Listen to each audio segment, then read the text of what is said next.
السلام علیکم میرے پیارے دوستو، آج کی اس ویڈیو میں آپ کو خوش آمدید کہتے ہیں۔ میرے دوستو، کیا آپ یاجوج ماجوج کے بارے میں کچھ دلچسپ اور عجیب و غریب چیزیں جاننا چاہتے ہیں جن کا تذکرہ قرآن مجید میں بھی آیا ہے، جن کو حضرت ذوالقرنین نے ایک دیوار کے پیچھے قید کر رکھا ہوا ہے، لیکن وہ نکلیں گے کیسے اور کب؟ لیکن اس کی تفصیلات میں جانے سے قبل میں آپ سے ایک التماس کرنا چاہتا ہوں کہ اس ویڈیو کو آخر تک دیکھیے گا، اور اگر ابھی تک آپ نے ہمارا چینل سبسکرائب نہیں کیا تو اس کو سبسکرائب کر لیجئے، ساتھ ہی بیل آئیکن کو کلک کر لیجئے تاکہ آنے والی وقتاً فوقتاً ویڈیوز جو ہم آپ کے لیے اس چینل کے اوپر لے کے آتے ہیں وہ آپ تک موصول ہوتی رہیں اور آپ ان سے مستفید ہوتے رہیں۔ یاجوج ماجوج حضرت نوح علیہ السلام کے تیسرے بیٹے یافس کی اولاد ہے۔ یہ انسانی نسل کے دو بڑے وحشی قبیلے گزر چکے ہیں جو اپنے ارد گرد رہنے والوں پر بہت ظلم اور زیادتی کرتے ہیں اور انسانی بستیاں تک تراش کر دیتے تھے۔ قرآن مجید کی آیت توریت کے مطالب اور تاریخی شواہد سے معلوم ہوتا ہے کہ یہ لوگ شمالی مشرقی ایشیا میں زندگی بسر کرتے تھے اور اپنے وحشیانہ حملوں کے نتیجے میں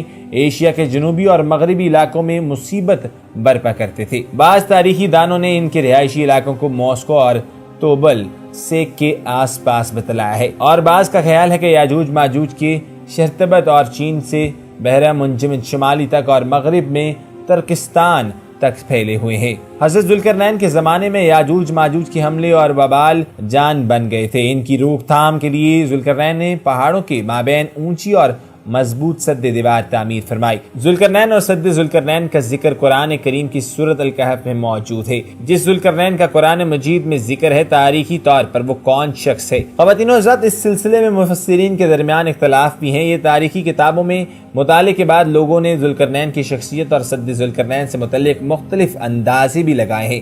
بہت سے قدیم علماء اور مفکر سکندر اعظم کو ہی ذوالقرنین مانتے ہیں، مگر بعض اس کا انکار کر کے یہ دلیل پیش کرتے ہیں کہ ذوالقرنین دراصل حضرت سلیمان علیہ السلام کا خطاب تھا۔ جدید زمانے کے کچھ مفسر اور مفکر ذوالقرنین کو قدیم ایرانی بادشاہ سائرس اعظم کورس اعظم کا دوسرا نام قرار دیتے ہیں۔ بہرحال ابھی تک یقین کے ساتھ کسی شخصیت کو اس کا مصدق نہیں ٹھہرایا جا سکتا۔ ذوالقرنین کی بابت قرآن نے صراحت کی ہے کہ وہ ایسا حکمران تھا جس کو اللہ نے اسباب وسائل کی فراوانی سے نوازا ہوا تھا۔ وہ مشرقی اور مغربی ممالک کو فتح کرتا ہوا ایک ایسے پہاڑی درے پر پہنچا جس کی دوسری طرف یاجوج ماجوج تھے۔ قرآن کریم کی سورۃ کہف میں بحوالہ یاجوج ماجوج ذوالقرنین کے حالات بیان کرتے ہوئے فرمایا گیا ہے کہ جب وہ اپنی شمالی مہم کے دوران 100 دیواروں پہاڑوں کے درمیان پہنچا تو وہاں ایک ایسی قوم ملی جس کی زبان ناقابل فہم تھی۔ تاہم جب ترجمان کے ذریعے گفتگو ہوئی تو انہوں نے عرض کیا کہ یاجوج ماجوج اس سرزمین پر فساد پھیلاتے ہیں، لہٰذا ہمارے اور ان کے درمیان ایک سد دیوار تعمیر کر دیں۔ خواتین و حضرات، کس طرح ذوالقرنین نے اس قوم کو یاجوج ماجوج کی الغار سے بچانے کے لیے دیوار بنائی، اور جو دیوار بنائی گئی وہ کوئی خیالی یا معمولی نہیں بلکہ حقیقی اور حسی ہے۔ یہ دیوار لوہے سے اور پگھلتے ہوئے تانبے سے بنائی گئی تھی، جس سے وقتی طور پر یاجوج ماجوج کا فتنہ دب گیا ہے۔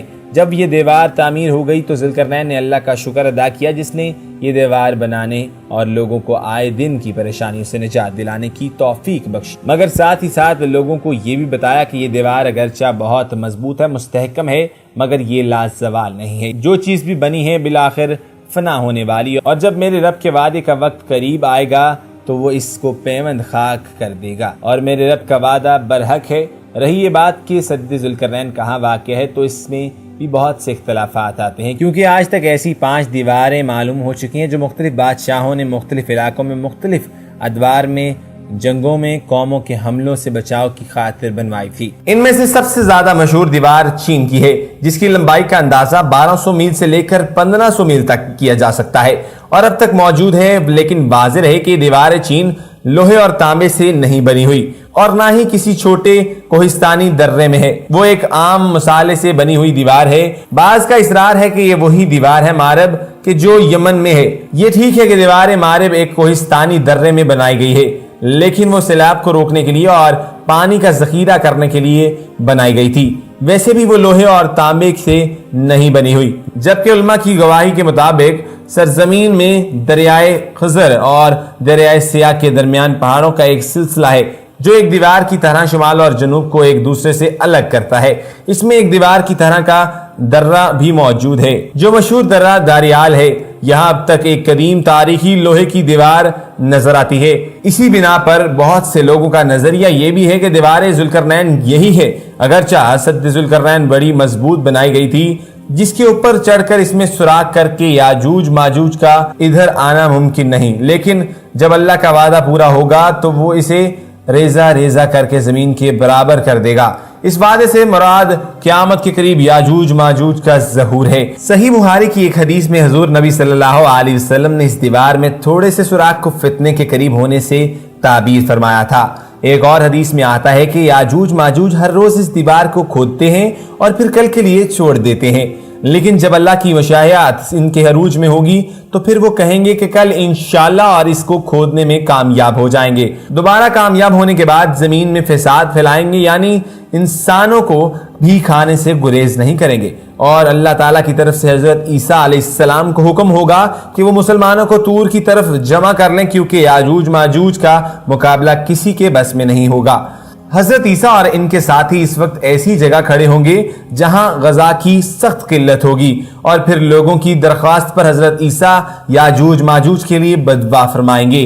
اس کے بعد اللہ تعالیٰ ان کی گردنوں میں اور کانوں میں کیڑا پیدا کر دیں گے جو بعد میں پھوڑا بن جائے گا، جس کے پھٹنے سے یہ ہلاک ہو جائیں گے اور تمام کے تمام مر جائیں گے۔ ان کی لاشیں پوری زمین پہ پھیلی ہوں گی، یہ ہر طرف ان کی لاشوں کی گندگی کا بھوپال ہو جائے گا۔ پھر عیسی ابن مریم اللہ تعالیٰ سے دعا کریں گی تو اللہ تعالیٰ اونٹ کی گردن برابر پرندے بھیجیں گے جو ان کی لاشوں کو اکٹھا کر کے جانے کہاں پھینک دیں گے۔ پھر ایک بارش ہوگی جس سے کل زمین صاف و شفاف ہو جائے گی اور ہر طرف ہریالی اور خوشحالی ہوگی۔ صحیح مسلم میں ایک اور روایت ہے کہ یاجوج ماجوج کا ظہور حضرت عیسیٰ علیہ السلام کے نزول کے بعد ان کی موجودگی میں ہوگا، جس سے ان مفسرین کی تردید ہو جاتی ہے جو کہتے ہیں کہ تاتور کا مسلمان پر حملہ ہوگا اور منگول ترک، جن میں سے چنگیز بھی تھا، یا روسی اور چینی قومیں یہی یاجوج ماجوج ہیں جن کا ظہور ہو چکا ہے، یا مغربی قومیں ان کا مصدق ہوں گی۔ پوری دنیا میں ان کا غلبہ ہوگا، اور یہ سب باتیں غلط ہیں، کیونکہ یاجوج ماجوج کے غلبے سے سیاسی غلبہ مراد نہیں بلکہ شر و فساد کا وہ عارضی غلبہ ہے جس کا مقابلہ کرنے کی طاقت مسلمانوں میں نہیں ہوگی۔ تاہم پھر بابائی مرض سے سب کے سب آنے واحد میں لقمہ اجل بن جائیں گے۔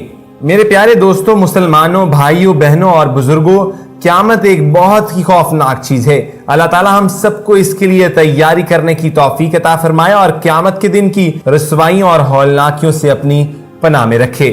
میرے دوستو، قیامت کی نشانیوں کی بات کی جائے تو علم دین اٹھ جائے گا، یعنی علماء دین اٹھا لیے جائیں گے، جہالت کی کثرت ہو جائے گی، لوگ دنیا کمانے کے لیے علم حاصل کریں گے، دین کی خدمت کے لیے نہیں۔ دین پر قائم رہنا اتنا دشوار ہو جائے گا جیسے مٹی میں انگار لینا۔ زکوٰۃ ادا کرنے کو لوگ تاوان اور بوجھ سمجھیں گے، گانے اور بے حیائی کی کثرت ہو جائے گی، کسی کا لحاظ اور پاس نہ ہوگا، ذلیل لوگ بڑے بڑے محلوں میں فخر کریں گے، مال کی زیادتی ہوگی، نکمے اور ناکارے لوگ بڑے بڑے عہدوں پر ہوں گے، وقت میں برکت نہ ہوگی، یعنی بہت جلد گزرے گا، لوگ ماں باپ کی نافرمانی کریں گے اور بیوی اور دوستوں کا کہنا مانیں گے۔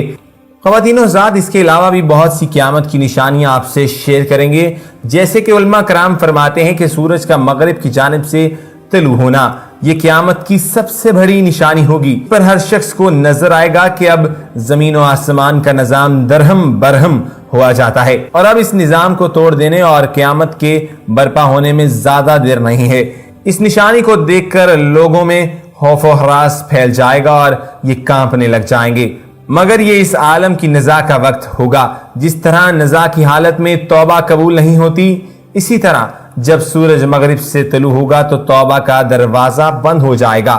اللہ تعالی ہم سب کو اس کے لیے تیاری کرنے کی توفیق عطا فرمائے اور قیامت کے دن کی رسوائیوں اور ہولناکیوں سے اپنی پناہ میں رکھے۔ میرے دوستوں، ہمیں اللہ تعالیٰ سے ہر وقت پناہ مانگنی چاہیے، اللہ تعالیٰ سے ہمیں ہر وقت دعا کرنی چاہیے کہ اللہ تعالیٰ ہمیں جنت کے اعلیٰ مقامات میں جگہ فرمائے اور ہمارے مقام اللہ تعالیٰ جنت میں بڑھاتا ہی جائے، بجائے کہ ہمارے گناہوں سے پکڑ ہو جائے۔ اللہ تعالیٰ کی ذات بہت غفور الرحیم ہے اور اللہ تعالیٰ کی ذات کریم ہے جو بخشنے والی ہے۔ میرے دوستو، اللہ تعالیٰ کی ذات کہتی ہے کہ تم میری طرف 1 قدم آؤ، میں تمہاری طرف 10 قدم آؤں گا۔ میرے دوستو اللہ تعالیٰ نے یہ بھی فرمایا ہے کہ تمہاری ماں سے 70 گنا زیادہ پیار میں کرتا ہوں۔ میرے دوستو، اللہ تعالیٰ کی ذات تو بہت ہی غفور الرحیم ہے، تو اللہ تعالیٰ سے ہمیشہ ہمیں معافی کی طلبگار رہنا چاہیے۔